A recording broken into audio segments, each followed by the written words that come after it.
Welcome to the final talk of DPC 2016, How We Talk About Tech.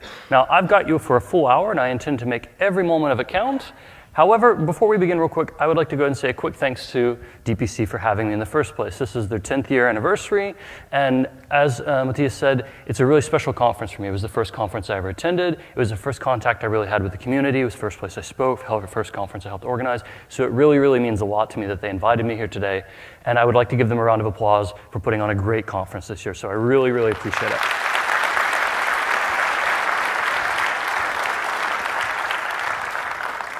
I would also like to take this opportunity to apologize to them in advance. You see, I lied to you about this talk. Now that I'm on stage, they can't really stop me without it getting super awkward. And you see, if you look in your program, you'll find this talk billed as How We Talk About Tech, which is the sort of bland, unassuming title you would expect to see at a conference keynote. I lied about the title. Yeah, I'm very, very sorry about that, and it will never happen again, probably because they'll never have me back once more. But with that in mind, I would like to introduce you to the actual closing keynote of DPC 2016, which is a slightly racier title. I wanted to give people a chance to see and draw their own conclusions once they had the full talk. So without further ado, I give to you Murder This Speaker, presented by Rostec.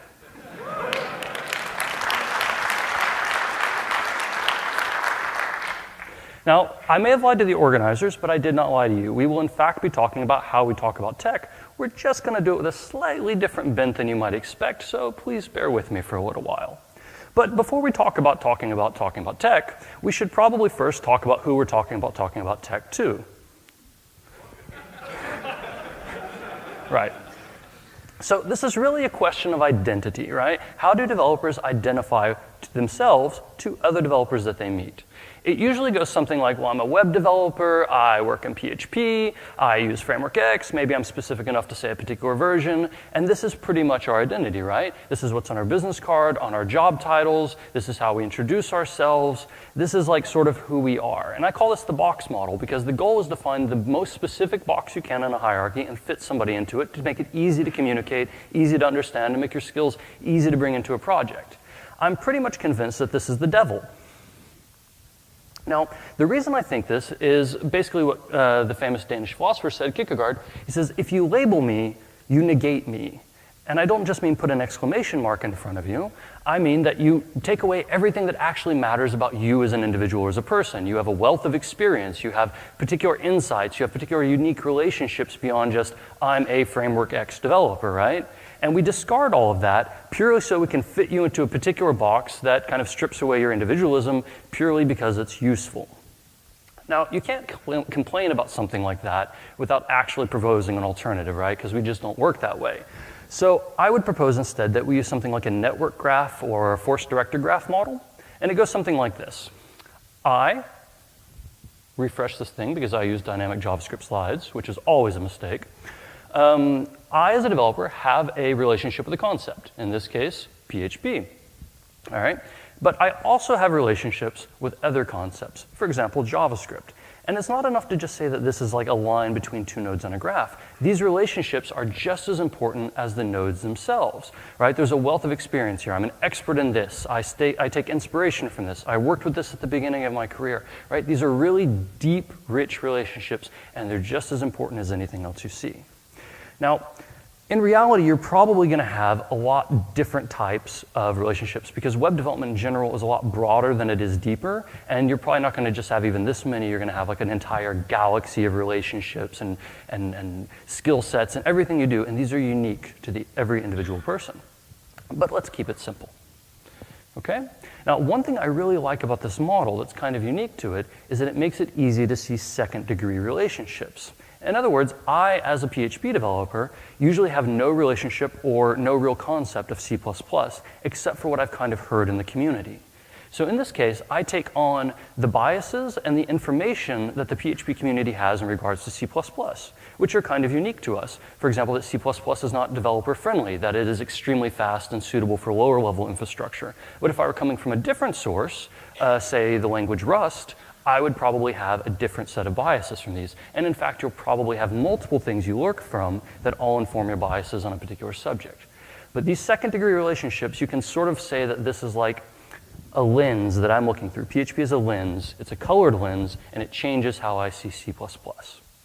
And this doesn't just go for things that we don't yet know about. This also goes for concepts that we have a direct relationship with. For example, let's say that I'm trying to learn Ruby. Now, Ruby is going to be a little bit easier for me to understand now technically because I have some understanding of PHP, and they're very similar. They're both interpreted, dynamic, mostly web-oriented languages. But it's also going to be a little bit harder now, partly because of the unique relationship PHP itself has with Ruby, namely that we like to shit-talk it. Right?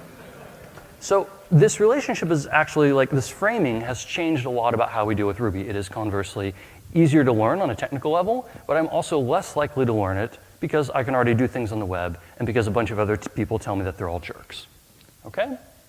So this is kind of like how I picture an individual developer working in these particular circumstances. And this can kind of go further and further and further. If you're curious what a community looks like, for example, in this model, say you're not the only developer working on a project, but that you have somebody working else with you as well, then what you're going to see in the beginning phases is it looks just like a jumble and a little bit of a cluster and things like that. And then over time, more people will join, and you begin to sort of see some centralized topography form, some more powerful nodes in there that attract more people, that kind of develop gravity.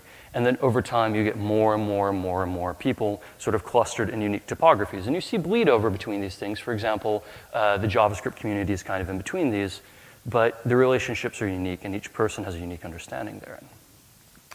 So that's a lot of lines and balls. Now, I would like to bring this up to you because I'm trying to raise two interesting questions. First off, how do we decide what we want to connect to? How do we continue growing our individual graphs?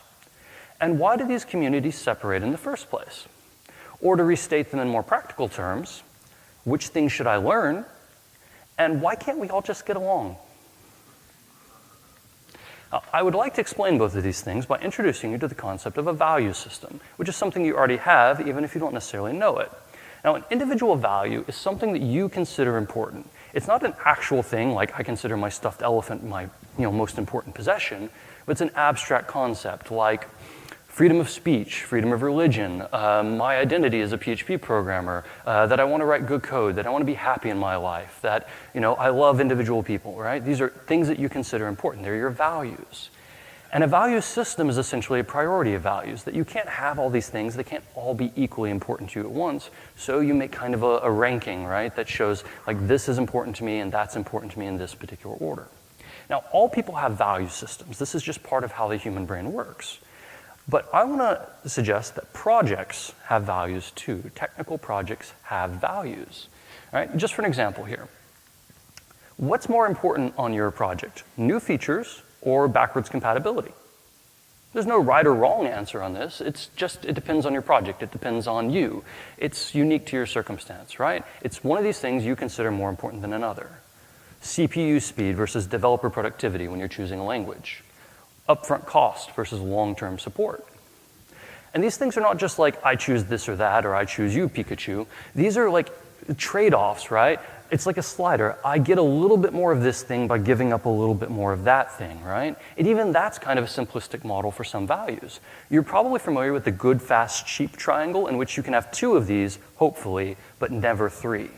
All right? That's a more complex relationship of values.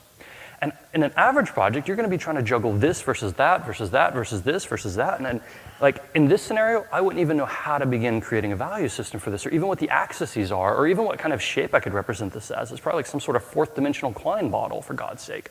But we do it anyways. And this is important because value systems are very complex. They're very complex. This is not just like a numbered list that says, I choose this, then this, then this, and this, and then this. It's not like an ordered list. It's a complex system. It's like, this is more important than that until it reaches a certain level, then that is more important, in which case then I add this next to it and move that together, and so on and so forth. These are complex functions, they're complex systems, and we all have them. And this value system that you have is how you choose what you're going to learn. If you have relationships with PHP and you have relationships with JavaScript, and your value system says that user interface is more important than anything else, which one of these relationships are you going to deepen? You're going to deepen JavaScript, of course, because form builders still ugly. All right? This is also why we argue with each other, okay? You can hear this if you listen to an average developer conversation. For example, if you're reading a pull request on GitHub and somebody says, well, this isn't properly decoupled, And the person who wrote it says, yeah, but look how easy the API is. They're not just arguing about the actual specific code. They're also arguing about their values. Which of these is more important? The fact that it's properly decoupled, or how easy and accessible it is of use, the developer experience, right? You're making a trade-off in that value system, and maybe your team is not all in one line about what their values are. And so when you see this sort of thing, it's important to remember that at its core, people are not arguing about languages, they're not arguing about frameworks, and they're not arguing about tools, they are arguing about values. And these underline everything we do. And value systems are also what divide communities. The reason that people jumble up and move around particular technologies or with particular groups of people is because those people have value systems that already match what it is they're trying to do. It's like just the gravitational pull or the movement of the stars in the heavens, right? There are these forces and they attract and they repulse and they just end up in these particular constellations, right? So I'll say it again. Value systems divide communities. And you know what? That's good. I mean, value systems creating different communities is what brings us experimentation, right? Otherwise, we would all be using the same programming language, we would all be using the same tools and the same matter and the same patterns and everything like that. It's also what gives us a certain amount of diversity of both people and of thought because it attracts them. Like when you come into a system for the first time, you're more likely to encounter something that makes sense to you, right? And this is also how we expand our understanding of trade-offs. The trade-offs are basically like what software engineering is all about. And by having people expand different trade-offs, like can I get more of this without giving up that? What happens if I push this to a logical extreme? Like that's how we get different things, right? Haskell is what happens if you take the functional value of purity and push it to like so far off the edge of the map you can't even see it anymore. And it produces an interesting, valuable tool. Now, this all sounds really, really high-minded and kind of academic and interesting, right? Like, this is the sort of thing we would discuss while we sit on our space thrones and listen to all sorts of cool music and we, discuss, like, how awesome we are and what this should look like in math, okay? But in practice, development often feels less like this and more like this, all right? So, why is that? Well, in a word, people. In a couple words, it's basically that we're infallible and we're, difficult to communicate with, and we're basically human, right? And the thing is that values and value systems are abstract. They deal with abstract concepts, and people are concrete. We want to deal with concrete things. It's easier for us to grok and easier for us to understand. And we make communication mistakes when we try and pass these along all the time. Like we simplify our values. Maybe I'm trying to say something like, I write unit tests to help decouple my code, because that's a good thing to do. That's a goal, and these are a valuable tool to do that. But over time, this gets passed along in a telephone game from person to person to person to person to person who repeats it, or maybe I'm tired, or maybe I think somebody already understands this particular nuance. And over time, I write unit tests to help decouple my code is simplified into I write unit tests. And now we're not talking about a value anymore. We're talking about a meaningless ceremony we go through because we're told that it makes us good, but we don't really understand why it makes us good. And this is where many, many mistakes come from. Another common mistake we make when communicating values is that we internalize the values of our tools. For example, I work in Framework X all day, so I take on the value of Framework X, and my values become that of Framework X. But this is really, really bad, because what happens then is I, as a person, become just as inflexible as this one particular tool. I begin treating all software alike, and I can't change from that. And worse, I become defensive, because now we can't have a conversation about the merits of Framework X anymore. Instead, when you talk about Framework X's values, you're actually talking about me. You're talking about my values because I've so closely associated it with myself. And these are common goofs in how we communicate about values. And I would go so far as to say that if you do not understand the values of your tools, if you do not understand they are prioritizing for this or giving up that to get more of this, right? If you do not understand these trade-offs, you do not understand your tools. All right? And I'm not saying that you have to be able to re-implement the tool from scratch or you're not a real developer, but you should be able to make a reasonable, mature, informed decision about what the tool is trying to reach. If you do not understand the values of your tools, you do not understand your tools, and you have to be careful how you make decisions with them. So to summarize, communication is hard. Let's all go programming. All right? But it's not that simple, because understanding values and communicating them well is how we build consensus in communities. And consensus is really cool. It helps us do bigger and better and larger things. And more importantly, conflict, the opposite of consensus, is generally bad for communities. We can say, for example, that a little bit of one-upsmanship or a friendly rivalry or even just market competition is good for a community. But open conflict is really bad. Open conflict makes the community hostile, so people don't want to be in it anymore. It makes it harder for us to pass information around.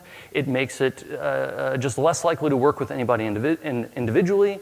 And it also undermines the faith that people have in us because now we all look like bickering children. So I'll say it again, conflict is bad for the broader community. But the dirty little secret of open source is that it can be good for individual members of the community. How does that work? Well, if you're a new project, openly engaging or triggering conflict can be a great way to gain attention, right? Because there's no such thing as bad publicity when you're starting out. It can also help you cast doubt on competitors, because where would you have the confidence to go attack a competitor unless they were actually doing something crappy or you were doing something really good? You can also use it to invite concessions from other parties in the community. You can basically harass them so much that they'll give you something you want, also known as the North Korea strategy. If you're an established project, on the other hand, you can use a conflict in order to marginalize your competition, to make them seem more incompetent or more fallible than they actually are. Otherwise, why would you attack them? You can also use it to cement your base, both to make them feel like they're in the right place at the right time, but also it's a great way, especially done publicly, to feed them talking points that they will memorize and internalize and repeat when they need to come into conflict with other members. Right? And it's also a great way to enforce authority. It's a really, really powerful way to say, don't mess with me, because otherwise I will drag you into an open conflict. And the funny thing is that the conflict doesn't even need to be real. I've seen more than one circumstance where you'll find people in technology who bicker and argue and snipe at each other publicly because they're reaping the benefits of conflict by doing this, but then they have a wink and a nod and they go get a beer together and goof off and have fun. So the illusion of conflict is enough to reap the benefits, but it's also enough to do the damage involved. And you're like, but Ross, wait a minute. What happened to values? Everybody's talking about values. We were having this nice, high-minded discussion about how awesome we are, and now this sounds kind of, not awesome. Well, it's still about values. They're still arguing about values. It's just that there are other values than technical trade-offs or things like that. There are values like self-preservation, right? Most organizations and most people, once they start existing, they want to keep existing. And this is a value that we all rate very highly usually, okay? Also, it could be the ends over the means. Right? They might have some technology or some message that they're trying to push that's so important that they consider it more important to get it out there than it is to avoid conflict in the open community. And also, advertising is just a really powerful draw for many people, right? It's a great reason to initiate conflict. Very rarely will you find somebody open enough about their values to say, I just wrote this library because it makes my CV look better, but people do it. Very rarely we find a company honest enough to say we contribute to help recruit. We claim that we contribute to open source to help our recruitment efforts, but we don't really because we're scared our devs will get famous and get hired away. But they think it. They won't admit to these values, but you can't pretend they're not there. And you can see it in the actions they take and the decisions they make. Now, values and value systems can be set and can be transmitted to other people. They're not just individualized to you. And in fact, this is a big part of what mentoring is about. When you find a new developer, right, one of the best things you can do is give them a value system that encourages them to make rational, strong technical decisions that are good for projects. Okay? And this is really important because what you learn over here will influence how you do and how you code over here, which you would know if you've ever had a conversation with a functional programmer. Everything is functional now. Right? Now, there's a lot of different ways that you can control your values and that you can set them and transmit them. And one of the most powerful ways is your humble documentation. And you think, documentation, really? But this is often the first touch point that people have with your project. This is like where the language and the level that you write the documentation and how much or how little of it you have determines whether or not this is like a really open and accessible project for anybody who's interested in tinkering in this field, or if it's intended for experts who already know what they're doing before they hop in. Your documentation is what sets this tone and these values very early on. Furthermore, once you have a project rolling, the new projects and the tooling you create, the issues that you fix, and so on and so forth, say a lot about your values, about which things you consider important, because otherwise, why would you do them first or not? And away from the technical aspect, but on the social, a code of conduct can actually be a very powerful way of setting what your values in that community are, whether you agree with them or not. And finally, there's one really, really powerful tool for setting and transmitting values that I want to spend some time talking about today, and that's technical celebrities. So when I talk about a celebrity, I'm talking about somebody who's really well known in a community with a certain degree of influence. All right? Now, usually this is an individual person, but it could also be a group. For example, Hacker News is kind of an agent, right, in the community. They have an agenda, they push it, they talk about it, and stuff like that. But even when it's a group, you typically picture a particular person, say Paul Graham. Even if he's not directly associated with it on a day-to-day basis, just as a human mind, we want a face to go with the concept. All right? Now, the use of the term celebrity might seem a little bit overblown because, let's face it, at best we achieve big in Japan status, all right? We're not really a big deal. But I do want to use the term celebrity because of all the connotations that come around with it. Because these are actual things that have happened to me at least twice. I have been recognized in restaurants while eating with my family. I have been asked for an autograph on multiple occasions. And I have received what can only be described as strange fan mail. It's gotten to the point that, like, there were moments where I basically considered hiring Kevin Costner as my bodyguard. Okay? So what relationship do celebrities have with values, right? Why are they special enough to mention? Well, what are celebrities? They're developers. And what do developers do? They talk. And what's different about when celebrities talk? It's the audience. It's that they're hyper-connected. Like, almost by definition, they have a huge number of people listening to them. And they are hyper-connected both within a specific community, where they have a particular degree of influence, but they're also hyper-connected by being often the connecting bridges between other communities.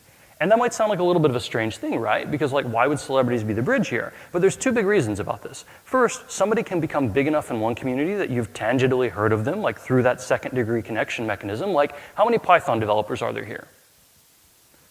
Basically what I expected. How many of you know who Guido van Rossum is? Exactly. Head of Python, right? There's also another practical concern here. And that's namely that many times people become celebrities in the first place by bringing over knowledge or information or values that were popular in one community, but unknown in another.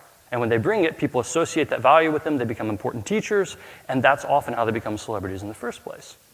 Right? So the big role of celebrities, in my opinion, is to be both transmitters and filters. They take information and they push it outwards, and then they also, because those lines you've always seen are always two-way, right? You don't listen to everybody, but you get some aggregate information, but you receive a lot of information, and then you filter some of it, and you send that back out into the world again to a wider radius. And this is basically how you interact with your Twitter timeline, right? You don't retweet everything you read, but you filter it, and then you send some of those back out into the world.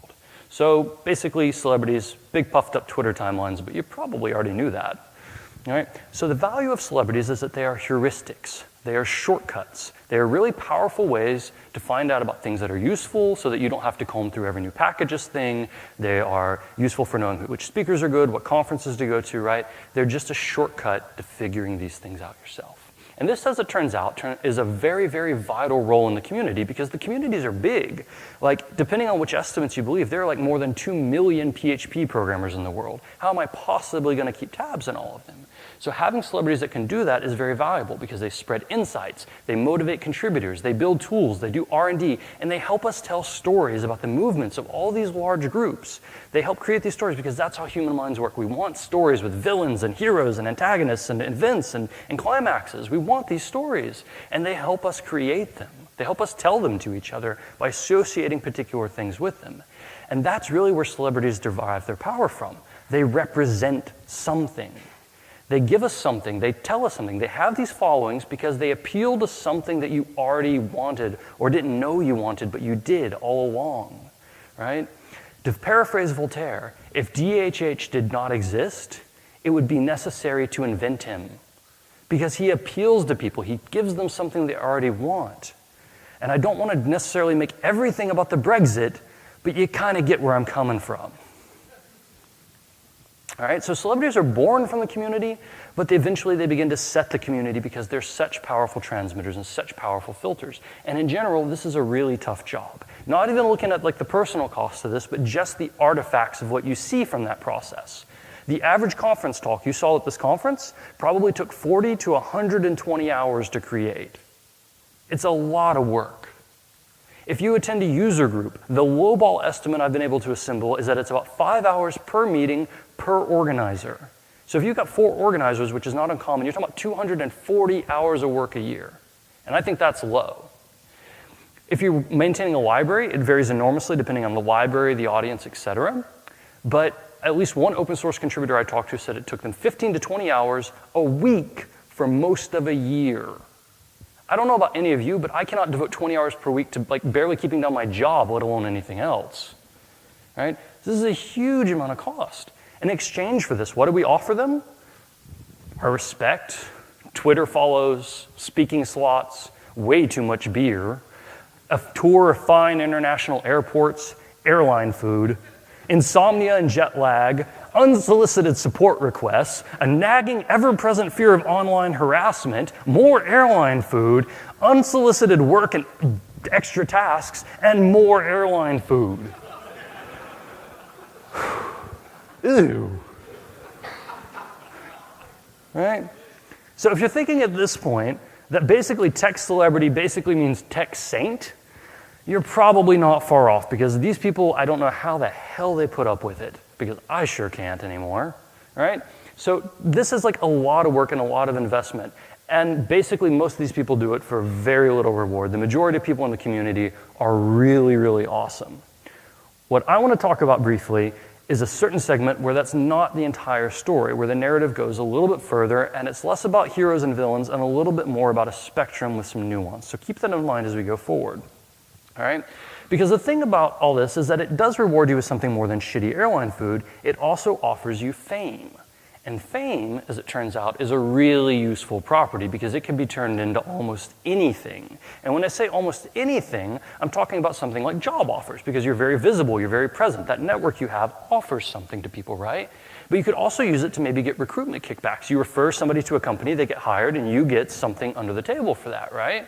You could also do the same for client referral, for book deals, for advertisements. You could sell workshops or consulting hours. You could do cross-marketing. You could do endorsements, sponsorships. You could collect speaker fees, get a cut of conference tickets, or even organize your own conference. And all of that's in addition to actually writing code. All right? So there's actually a lot of different things you can do with this, and that's not necessarily a bad thing. What's unique about this is that increasingly, developers are both the source of the marketing and the target of the marketing. All right? This is not some sleazy dude in a business suit coming to offer you a steak in order to try and convince you to buy their project. This is somebody that you know on Twitter, somebody who offers to help you with something, somebody who maintains a library. And you think, so what? They put an enormous amount of time, this 15 to 20 hours a week. How are they going to feed their kids if they're going to keep on doing this stuff, right? It's not sustainable. Okay? And we do have a strange codependent relationship with our tech celebrities. That is true. But the issue I really have with it personally is that celebrities are in a unique position because they can influence your values. Celebrities help you decide what's important. What do you want to read? Their book. Where to work? Their recruitment kickback. Right? And we have no pretense and no concept of disclosure about this within the community. In many other places, for example, you have to submit your disclosures. You have to submit your financial relationships before you can do things. We do not have that in the tech world. So you have no idea where anybody is coming from with that stuff. Right? So when you encounter somebody, you have no idea if you're talking to a friendly developer or a well-oiled marketing machine, because they often wear the same face, and often they're the same people, just wearing different hats at different moments. Well, it's not entirely true, though, to say that you don't know who these people are, what this is, or what hat they're wearing at a given moment, right? You would know that if you're also in the tech celebrity community yourself. But you won't talk about it, because the whole system works on quid pro quo. It operates on the idea that I don't mess with your marketing here, or I give you a retweet there, you give me a retweet when I need one, you help me get into that CFP committee, I'll help you expand your project, so on and so forth. Again, not inherently evil, just not necessarily disclosed. It's not mustache-twirling villains, it's friends sitting around over beers. But it does make the phrase thought leaders a little bit more sinister. Now, this is not just celebrities per se themselves, this is also the apparatuses that come up around them. For example, conference sponsorships, right? Great example of improper disclosure. These are absolutely necessary, and many companies are absolutely awesome in offering conference sponsorships with no strings attached. But many conference sponsorships do come with strings attached. They will come if you provide them, for example, with an undisclosed speaker slot for one of their people, where then you put their speaker on the schedule to create an impression of technical excellence at their company, but then that's only followed by the check afterwards, right? And then the logo shows up afterwards, so it looks a little bit coincidental. And many conferences, like DPC, for example, have excellent editorial guidelines on not allowing this stuff, right? They're really strict in being careful about that. But many conferences do play ball with this because they need the money to put on events. But it's a compromising situation. And again, not disclosed. So how can you make rational decisions about this if you're only given partial information? Now, this is usually the point where somebody brings up that old chestnut. If you're not paying for the product, you are the product. We consume something, but we offer nothing back. But I would state that this phrase is and always has been and always will be utter bullshit. And I use that word not lightly, I apologize. But the thing about it is, if you went to Facebook and you had a plan to charge $9.99 every month, and in exchange Facebook would stop selling your data, that would be great. But how many quarters is that going to last before some middle manager realizes, wait, we can sell the $9.99 product and we can sell your data too.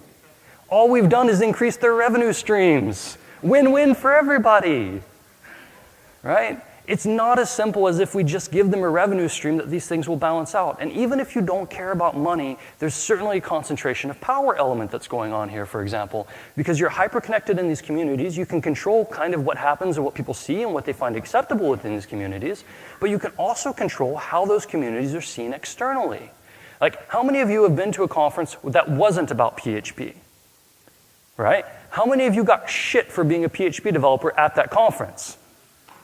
Exactly. The impression we give to other communities about who we are is really important, especially even when it's not about us and our personal feelings, but when we want to transmit new, good ideas to other communities. It's harder because people have a crap impression of us. And you say, okay, maybe this could be done better, maybe this could be disclosed a little bit better, maybe we have a weird codependent relationship in our tech celebrities that maybe we should give them a little space. Right? But they're experts. We need their expert advice. We need their expert opinion. And even if maybe occasionally they're steering us a little bit, they're experts and they're doing it for our own good. Now, first off, I would like to dispel the illusion that technical celebrity means technical expert. It's not the same thing at all. And most speakers you meet here today will be the first ones to tell you that they're not experts in a field. They're just really impassioned users who wanted to give a talk about something. They have incredibly specific knowledge about a certain component. Or maybe they're just really good at community management, which is a really valuable skill. Maybe they're good educators. They're great at taking concepts and making them digestible and understandable. Maybe they're good at diplomacy. God knows we need more of that. All right? Design, architecture, lacrosse, who knows? Right? They're really good at these things, and it doesn't necessarily translate to technical stuff, but we assume that every technical celebrity is a technical expert. And that's just basically the same box model assumption that we used before that we resent about dehumanizing us, right? We're just assuming. We have this expectation that they are. But this expectation is dangerous because it creates weird incentives, because it does affect their business. And not just like the creepy, weird, manipulative business, but also just good, honest, hardworking people trying to do right. I'll give you an example. How many of you have ever seen a Twitter war between two people with really big follower counts who just keep sniping at each other and yelling, and even after everybody else is gone because Twitter says expand 7,000 replies, they just keep going? Yeah. Okay, that was maybe a little bit specific scenario, but I saw a lot of hands in the process. All right? Now, earlier in the talk, I said they are arguing about values, and that is true. They are trying to impart their value systems and argue about it and justify it. But they are also arguing about money. Because the way this works is that if you lose an argument on Twitter, if you lose a public argument, you lose respect.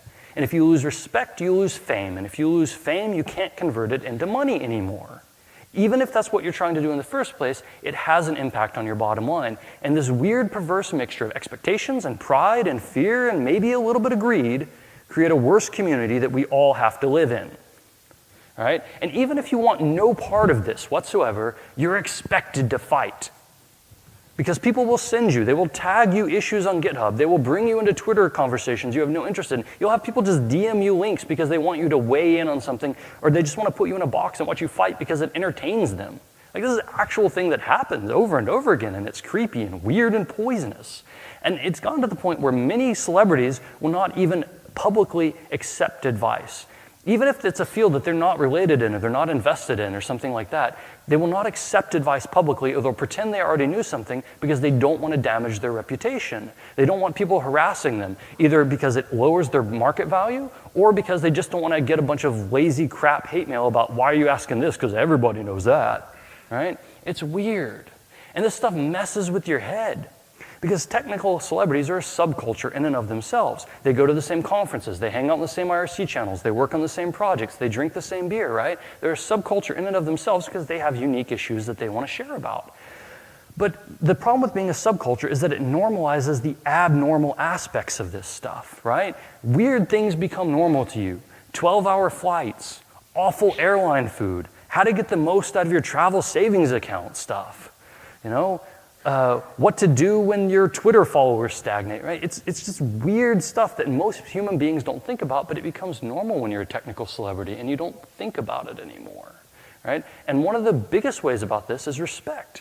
If you're a technical celebrity and you ever want to get your ego checked, go to a conference where nobody knows who you are and watch the way they react to you and the respect they give you in a casual conversation when considering your ideas. I guarantee you, you will see a difference.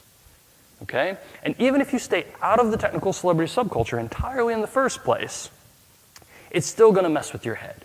You might have heard about this paper. It made the pop sci rounds last year. It says, when self-perceptions of expertise increase closed-minded cognition, the earned dogmatism effect.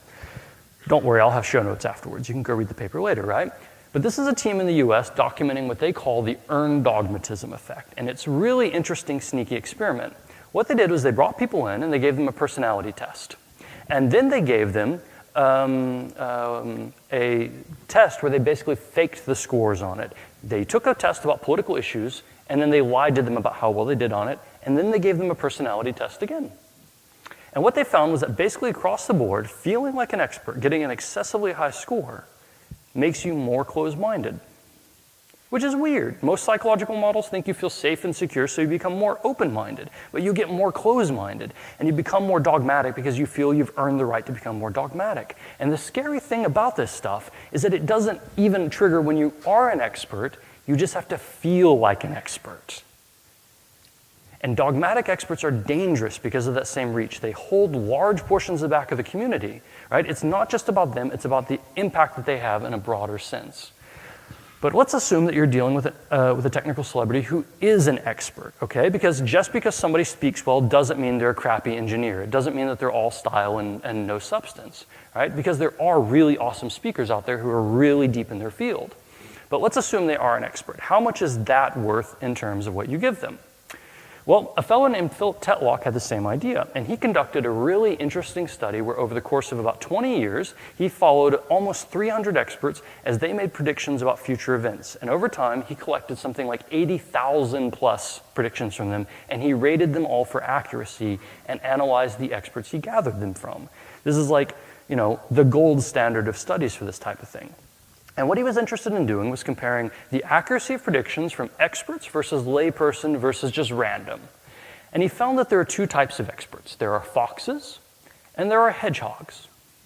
Right? And this comes from an old Isaiah Berlin essay that says, a fox knows many things, but a hedgehog knows one important thing.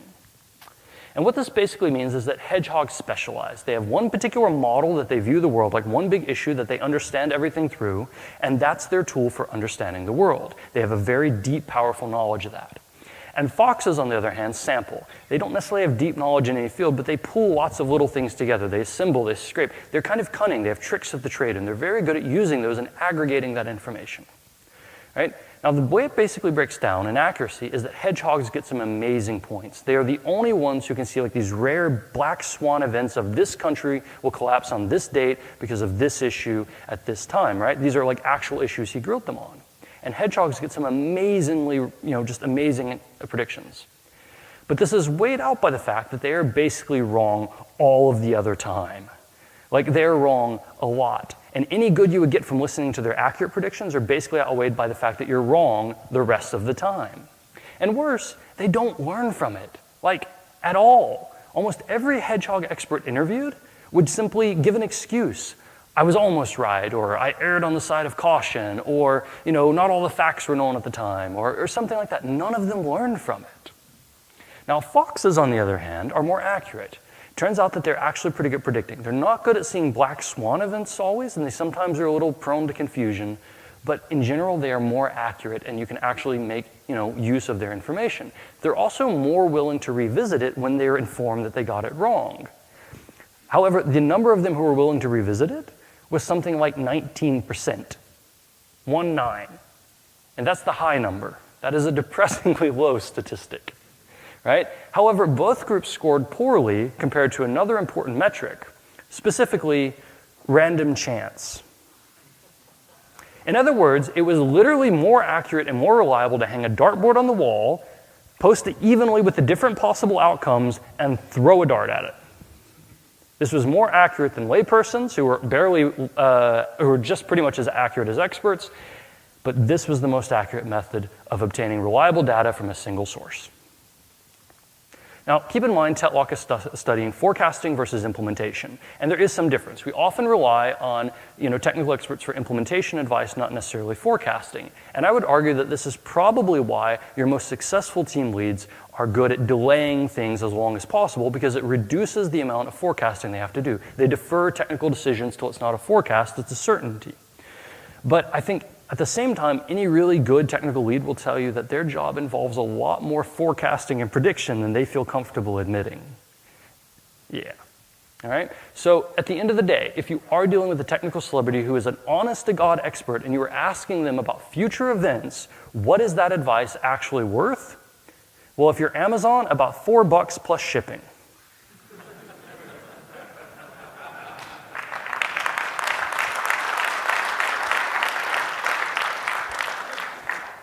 That is a sad thing to clap to.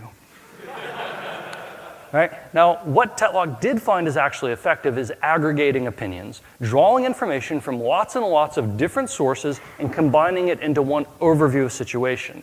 And he's not talking about just listening to like 8 or 10 personalities all within the same community, but we're talking about like a really wide variety, people who deliberately subscribe to different models, and then combining that information into something usable and something practical. And to me, this is like the key lesson of like how we should be optimizing our communities, because this is like actionable information that we can use. The people who are studying the earned dogmatism effect found that open-mindedness is situational. It is situationally activated, and there are things that you can do to make it more likely someone will learn or grow their graph. Right? Things like having an open tone so that people are not automatically on the defensive, like our technical experts on Twitter. They don't want to be punished for exploring a possibility. It's also important that we cite our sources, both to undermine the illusion that we're godlike, all-knowing, powerful beings, but also so people can continue to grow their graphs by looking at who inspired you in the first place. And it also encourages us to take on and do more experiments. These are things that we can actually do in the community to make them better. And yet, the celebrity culture keeps whipping our ass. Over and over and over again, people fall back on celebrities. And it's strange. And it's especially a big deal when we talk about new developers. With new developers, this is like a really powerful, overwhelming trend that we're seeing, right? And they're very vulnerable to this because they have less context, they have fewer connections, they have less bullshit detection built in, they don't know as much yet. And this makes them vulnerable to both being manipulated, but also to hero worship, right? To obsessing over one source versus all other sources. And this is important because 50% of all developers, according to Stack Overflow's survey last year, 50% of all developers have less than 5 years of experience. And I don't want you to think necessarily about how many developers that is that we need to teach, because I don't know about you, but 5 years in, I was a freaking idiot. But I want you to think about that rate of growth. If that's 50% of all developers right now, how many are going to be new developers in another 5 years, especially if we didn't teach this batch properly? If you are a good developer trying to promote what you think are good decisions, which are relative, but you will be quickly outnumbered and overwhelmed by the sheer number of people coming in, and you will not be able to basically traverse enough of the graph or communicate to enough people to teach good practices. And let's face it, why can we blame them for getting into this stuff? Because we are awful at teaching. Like, we make it absolutely awful to be a new developer. Let me give you an example. How many of you have read this book? How many of you enjoyed reading this book? You're lying. I know you're lying, right? This is an awful book. Like, the information is groundbreaking and interesting, and it's like it's a vital thing for developers to understand, right? It's really an important piece of information. But it is an awful book to consume. It is dry and dusty, and it seems irrelevant at first glance, and it is not made for easy consumption. And it was 10 years after this book was published that we got this book, which is arguably how most people learn design patterns today. And this book is already more than 10 years old. And you know what the definitive resource is for new developer these days? This book. Are you telling me that in 22 years we have not learned any better way to teach new developers about design patterns? I mean, come on. And you know what it is? The most galling part of all this is that this book is already a huge step over the original. But you know what most people recommend people read these days? This book. How can we blame them for being upset with the state of teaching and celebrity, right? Tetlock found that when you analyze the experts portrayed in the media, almost all of the time, they are hedgehogs. You almost never see a Fox expert. I'm not talking about Fox News, but you almost never see a Fox expert, because that's an oxymoron. You never see a Fox expert on the news, because all of their stuff is basically, it's highly qualified. It's like, if this happens, my sources indicate, I believe in these circumstances, right? They are highly qualified statements, and hedgehogs do not have that. They have like a particular model they view the world from, and they are very certain in their beliefs, and that is much better TV, right? That is really what people are after, right? They want certainty. They want to like be able to focus on moving on from this because they know this is the way it is and move on to something that they actually care about. And if it's not an important part of your code base, fine. Use a off-the-shelf solution. Follow somebody on this. Take their advice, whatever. But the danger of certainty is that it becomes hero worship. And this is really limiting, right? This is really a bad problem. Because if you're a new developer looking for easy answers, hero worship is comforting, so you don't want to give it up. And if you're a technical celebrity, hero worship is very profitable, so you don't want to discourage it either, right? The danger of this is that if you rely on hero worship too much, you will become stranded. And what I mean by stranded is that your value system has become infected with statements like this, that everything else is inferior. Well, this tool has always worked. That's not real programming. They don't understand us or our use cases. These are the best codes, right? Your value system has become infected with these ideas, and it is leaving you capable of understanding a particular tool or a particular mindset, but it is basically rendering you unable to process and connect to these important concepts over and over again, and you really do need to know about them. It will also potentially, in the worst case scenario, replace you as the central figure of your own story with some particular tool that is the only thing you understand these other concepts through. You do not even actually have a first-degree relationship you would like to deepen here. You only understand these things in the way that the tool presents them to you. It's a really scary concept, and if you think hard about some junior developer you've met somewhere who's really convinced about something, you can probably find that this is the type of situation I'm talking about here. So stranded is a very real thing. It's a really sad thing too, and it's bad enough when it's inflicted on you by your circumstances or a manipulative boss or economic factors, but it's really especially galling when this happens to you as the result of another developer. It's like a really et tu Brute moment. So, real quick, why does this work? Why do we keep losing about this? Like, not just, for people who are engaging in hero worship, but why does it work, like, when people do it to us? This is basically because they're taking advantage of cognitive biases, right? This is something that we all have. These are like little twerks or heuristics or shortcuts in our brain that you can exploit in order to convince you to do something. So I'm going to talk real quick about some of the tricks of the tech manipulation trade, about how you get people to follow particular ideas. Now, if you want to learn about this in a broader context, I highly recommend this book, Influence, The Psychology of Persuasion. Right? This is a little bit of an older book, and it sounds really annoying or academic or whatever. There'll be show notes at the end, don't worry. But this book was actually written for lay people to understand how people are manipulating you. All right? It's a really good read. It's meant to be accessible and understandable. Highly recommend. The general theme of this book is that from a theory perspective, most of the people trying to trick you are kind of like jujitsu or aikido masters, that you run at them, you have a problem or something, and they're not going to force you into a situation. They're just going to take advantage of some little twerk or balance or trick in order to get you to do the work for them, to make the conclusion they want you to make. And they're really, really good at this. He calls them compliance professionals because that's what they do. Now, I could talk to you about this in a high-level theory, but A, you're probably asleep already. B, I don't have enough time to do that, right? I'm probably already over time. So I'm going to focus on some specific concrete tactics that you're likely to see, because this is basically the only way you can defeat cognitive bias.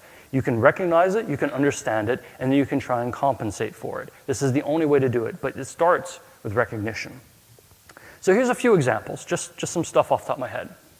How many of you have ever seen somebody, maybe you follow them on Twitter, who retweets every nice thing somebody says about them?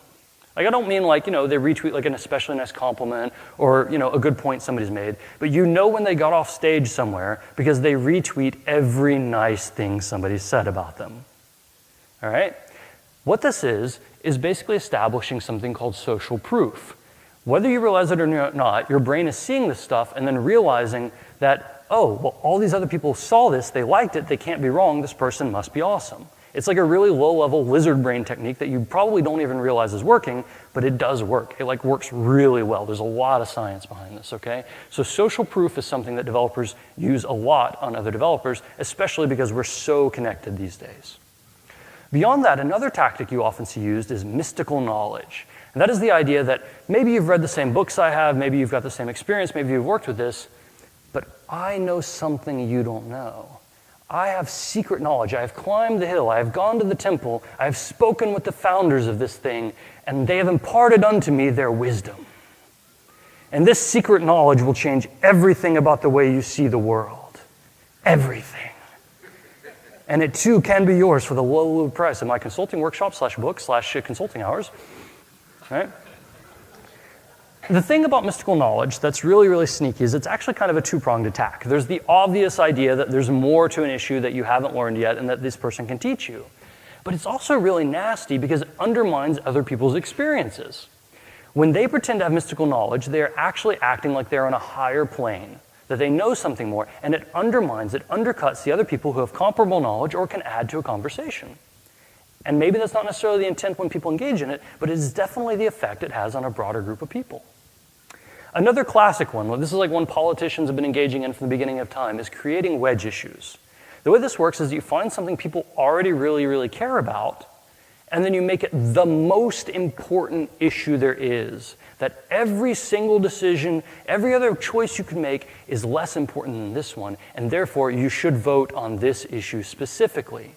And I don't want to make everything about the Brexit, but you probably know what I'm talking about. Regardless of which way you voted on that, because I don't really care right now, regardless of which way you voted, it was used as a wedge issue. It stands for something bigger. And developers use this one all the time. Framework choice, database persistence, API techniques, languages, right? These are all often used as wedge issues to separate and segment demographics. Another one that works really well once you have your community bootstrapped and up and running is burn the heretic, right? What happens is you've established a party line that everybody understands this is the way it works in this community, and then you wait for somebody to step outside of it. You wait for them to cross a boundary, and the moment you do, you whack them with a stick. And you do it publicly, and you make sure other people know about it. You whack them really hard. And this discourages other people from dismissing or coming away from the party line. And this can be like in the form of like calling them out on Twitter. This could be like messing with their SLA or increasing their pricing, making them less popular or freezing them out of events or things like that. Like there's a lot of ways that you can actually burn the heretic, but the important thing is that you do it repeatedly. And this is, again, a two-pronged attack. It punishes the person who would dare deviate from your plan, but it also creates a chilling effect in the community where nobody else wants to, be made an example of as well because they've seen what happens. And then the final one I want to talk about today is gatekeeper. And this is a really nasty one. Remember earlier on in the talk I said that often people become celebrities by becoming bridges or bringing in techniques that you saw from other places? Well, the gatekeeper does exactly that. They bring some tool, they bring some technique or something like that, and they help spread it in the community, and they're rewarded appropriately with celebrity and fame for it. But then they don't cite their sources. They don't refer people back to the original piece of information, or maybe they break that down in some way, they cut it. Like all that information is behind them, all those sources are behind them, all that credit and kudos and expertise is behind them, but you shall not pass, because the money flows through here. right? And they're gatekeeping you from knowledge. And it is nasty, it is effective, but it's really, really powerful because the buck stops here. Right? Now, there's way, way more of these different scenarios and things like that. I could talk about this for like forever, and it's really interesting to analyze patterns and their effects on the community. But I just don't have time for that. What I will say is that if you do not believe me about this stuff, if you do not believe me that people hero worship celebrities or that celebrities occasionally take advantage of this stuff, if you do not believe me, I encourage you to go become a tech celebrity yourself and report back to me in 3 or 4 years. And if you're thinking, I can't become a tech celebrity, don't worry, because I have for you today an easy 10-step program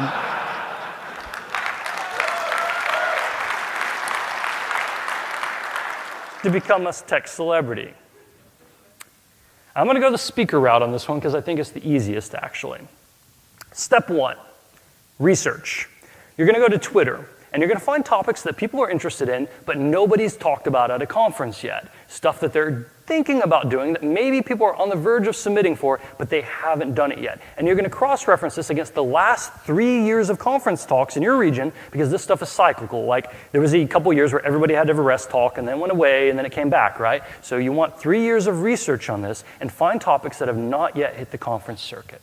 Step 2, once you've identified these topics, you're going to network with key people in that community. You're going to pull up their Twitter profiles, their LinkedIn profiles, their blogs. You're going to read everything that they wrote in the last 10 years, and you're going to build a profile on them. You're going to find the hot button issues, stuff they care about, things to bring up in conversation with them, and then you're going to go drag yourself to whatever event they're at so that you can make their acquaintance. Even if it's just a handshake, that's all you need. But if you can get more, then make sure that you talk about some topic that you want to submit somewhere.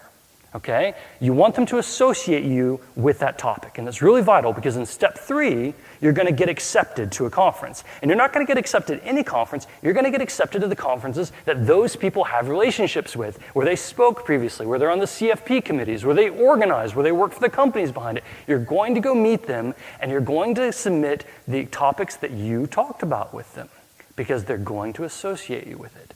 Now that brings us to step 4. This is where things really begin to pick up steam.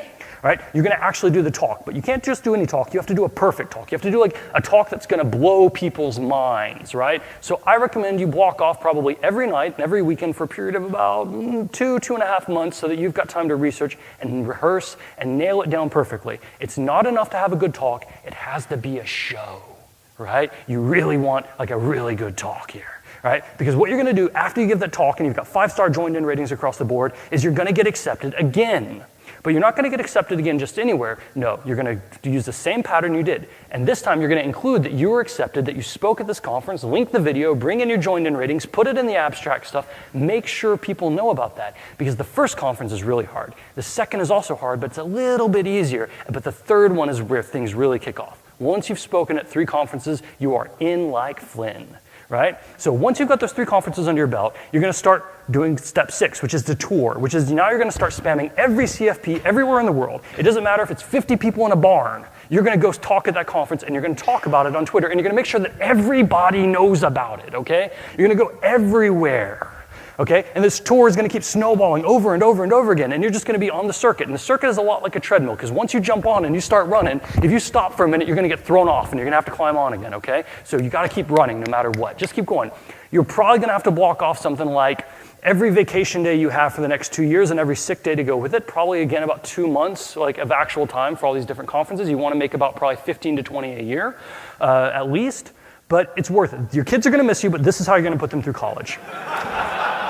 All right? Step 7. I'm serious here. Right? This is the part that's really vital. You're going to grow your brand. It's not enough to just be at all of these different conferences, right? That's a really big part of it, but you also need a blog. You need a Twitter presence, and you need to set goals for that. X number of tweets per week, X number of retweets per week, a blog every 3 to 4 weeks, something that you can do. You've got to build that profile and make it go as fast as you can. Do things to make yourself memorable. Give yourself like an item of clothing people recommend, like a hat. Wear a hat everywhere you go, right? That's a really good technique for this stuff. And while you're at it, maybe give yourself a motto or something, like something that underlines your expertise but encourages commercialism, encourages buying it. Do something like, never stop learning, right? And by learning, I mean buying my stuff, okay? Now, step 8. This is like real, it's really vital. You're going to diversify. Your topics, your talks have made you masters in like 2 or 3 specific areas, but that's not enough, right? People expect you to be a technical expert in every field, so you're going to become a technical expert in every field. That might mean that you can't keep up with your talk or your conference schedule. Maybe you've submitted some stuff you don't actually know about, but that's okay because you'll make talks out of their manuals. You'll use and reuse content, and if people challenge you on that, you'll chase them off their hill because, God damn it, you're coming through, right? This train is not stopping.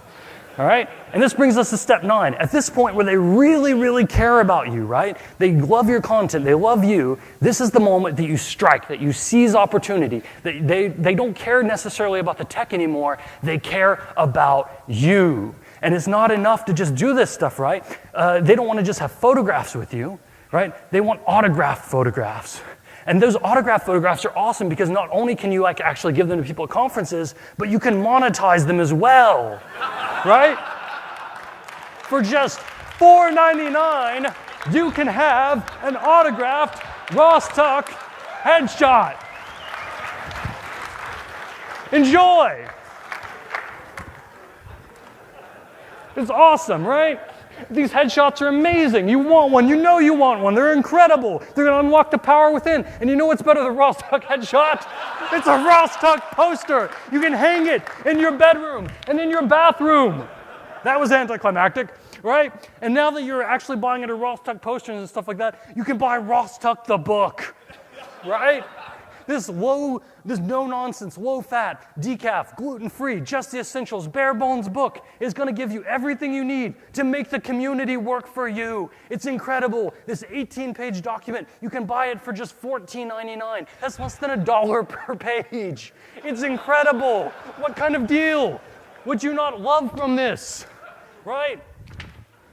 It's so good. I'm keeping that one for me. And now... Don't worry, though. When you leave here today, everybody gets a Ross Tuck book for free. While supplies last for just $14.99 each. By the way, supplies are up. But don't worry, because there's going to be more opportunities, because you're going to increase your branding as you go. That's right. Ross Tuck the banner. You can have it. Right? ABB, always be branding. And now that you love this, now that you love the content I bring, I don't want just your money. I need you to give something more to me. I need you to love me. Yes. Yes. Oh, it's good. Yeah. Woo. And for reference, if you think that social proof doesn't work, I planted people in the audience to start that applause. Stand up.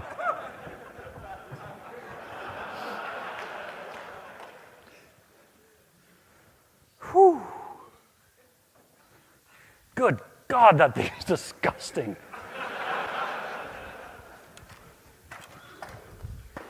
I hate it. All right? So let me leave you with some final thoughts today before I go real quick. Despite all the shit talking I've done today, let me remind you that the community is good. That despite the people who would try and put you on a pedestal, the people who would try and use you, despite the people who would try to milk you for money, the community is good. It is the result of a lot of hard work from a lot of awesome people, and you should respect them for that. Furthermore, being a part of the community allows you to have a say about the direction the community takes. It allows you to be socially aware. It's fun, and it can help you grow your career in a way that's not sleazy or scammy, but just honest and good. And this talk is also not an excuse for you to dismiss the hard work and the expertise of people who do know more than you. People will try to manipulate that expectation. They will try to take advantage of you by pretending they know things they don't, or that you cannot learn those things on your own. But there are people who are good, and this talk is all about rejecting the bullshit and accepting the good things in people here, okay? It is useless to have a broad scope, a huge community of people, if you do not draw from them. There are people better than you, there are people worse than you, and there are people sideways to you, and they can all teach you something, if you will let them. But learning fast, growing fast, being taught, and teaching well requires respect. You have to give it to everybody out there. What I'm asking that you do is not confuse the moon with the finger pointing at it. And if that's a hard thing to do at times, then close your laptop and step away from it. Because while you are part of the community is not part of you. You can choose to be a part of it. Okay? There's an old Zen koan. It says, if you meet the Buddha on the road, kill him.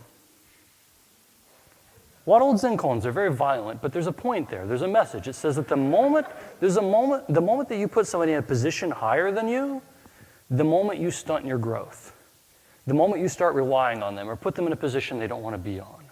So if you meet the Buddha on the road, kill him. Kill the Buddha and murder this speaker. And if you are one of those people that's out there in the community like this, don't let people strand you, and don't be stranded. And if you're one of the speakers who are out there and you have this opportunity, if you're given this platform and this podium and this stage, my advice to you is get off of it. Because the difference between a podium and a pedestal and a prison is actually kind of a fine line. If you keep trying to meet the expectations of the people around you, you will fail. And yes, we all need more money. We all need, to feed our families, and we need ways to make the community more sustainable. But there has to be better ways to do this. Open source has always been a radical proposition. We should continue to innovate and try and find ways to make this sustainable. And in the meantime, while we do that, do not let people mess with you. Do not try and conform to their expectations, right? Appreciate it. Be grateful for it. Be thankful for what you get. But don't wait for their approval and don't wait for their applause. Do what you have to do. Try and make the world a better place and go home to your family. Thank you for your time.